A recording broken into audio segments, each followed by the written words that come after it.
দক্ষিণ 24 পরগনার মহেশতলা থেকে ধরে আনা হলো যাকে এতদিন তোলাবাজির হাইকমান্ড বলে অভিহিত করত রন্তুবাবুর অনুগামীরা, যে নাকি আজ থাকতে চলেছে গড়াদের আড়ালে। চলে যাব আমরা বিস্তারিত খবরে।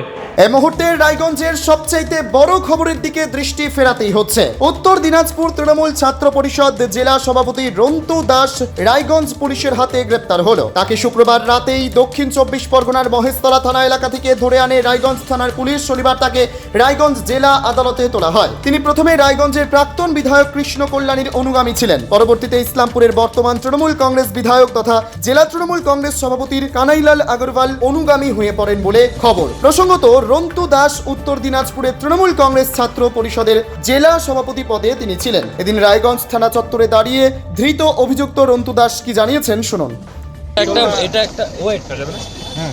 এটা একটা পলিটিক্যালি অ্যারেস্ট।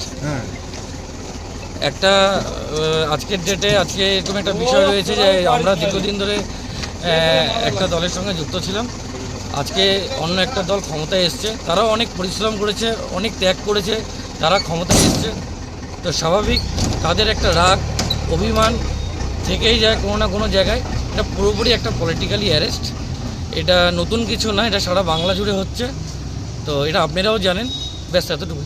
কি কারণে বলা হয়েছে? সঠিক কারণ আমার কাছে কিছু নেই।